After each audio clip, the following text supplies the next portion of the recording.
So, inner authority, I'm back here again. And honestly, if I could talk about inner authority and strategy and aura type and send you on your way, this is the first thing to get. The reason I say it's the first thing to get is because without your inner authority, none of the channels and gates and archetypes and arrows and numbers and all of these things that make human design so much fun to put our mind to, none of it matters. Unless you are following your strategy and authority. The reason I say that it doesn't matter is because it's all just a bunch of your mind doing what your mind does. When you follow your authority and your strategy, your mind is out of the equation. Your body is now moving you with your trajectory into the places and spaces that are for you. This inner authority. But if I just stayed at that, if I just started this whole conversation about strategy and authority and your aura type, and then I said, go in the world and do that, your brain would not allow it. Your brain has so much momentum, like I said, of trying to organize data in order to make the best decision, in order to keep you alive. This is what your brain wants, is to keep you safe and alive, which sounds great, right? But we humans are alive at this time, at this place, in this meat suit right now to understand that we are thrivers. That survival is guaranteed just because we exist. When I say survival is guaranteed, what I mean is when you follow your body's strategy and authority, you are built differently than people have been built from 1781 and before. Before 1781, people were built to use their mind to consciously figure out how humans can survive in the world. From Neanderthal to 1781, we have been using our minds to build foundations about how to survive in this world, how to become the top of the food chain, how to have unlimited resources. We have been using our brain for that.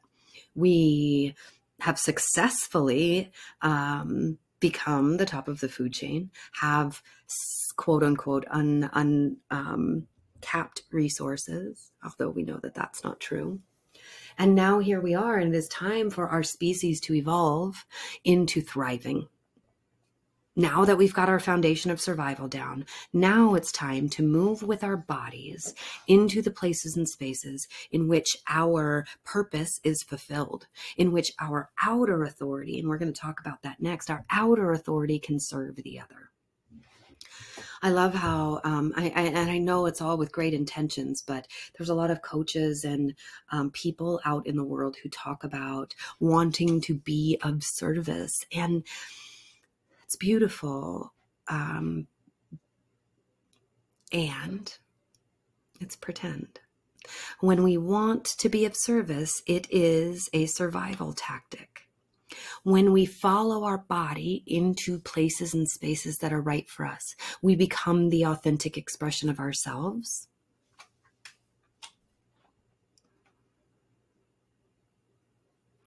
We are of service. Our outer authority, our mind, is of service to the other without trying, without wanting to, without intention. The way that this universe has been created is in a very symbiotic nature. As you can see with all of the kingdoms, besides the human species kingdom, all of the kingdoms live in this symbiotic relationship that says that me being a full expression of me serves everything.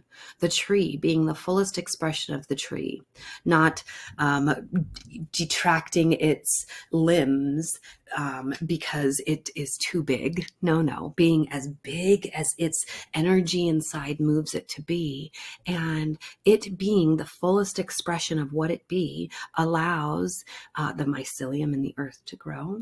So the minerals to be there for new plants to grow, the plants to grow underneath in the shade, the mushrooms, in the dampness, the squirrels in the tree, the birds with their nests. the reprieve that it gives animals looking for safety from predators. That's service. That's real service. That's not just a tree saying, hey, I want to get as big as I can to provide shade for the grass. No, this tree, without its mind's involvement, because it does not have a prefrontal cortex and an amygdala like we do, without its mind's involvement, it says, I'm just going to be me. And because it dedicates all of its energy to being a tree, it then, just as a consequence of being alive, supports so many other things and is in service. And so this is what I wanted to say here with this slide is to understand that your inner authority will bring you to the places and spaces where you are of service. Because when we're following our inner authority, sometimes it feels like we're being selfish.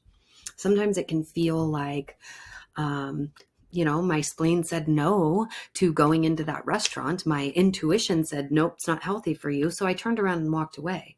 But what if that was a dinner for me in my honor? Gosh, that could send my mind into a bunch of places that says I'm bad, wrong, and shameful for not going in, for following my body back to my car.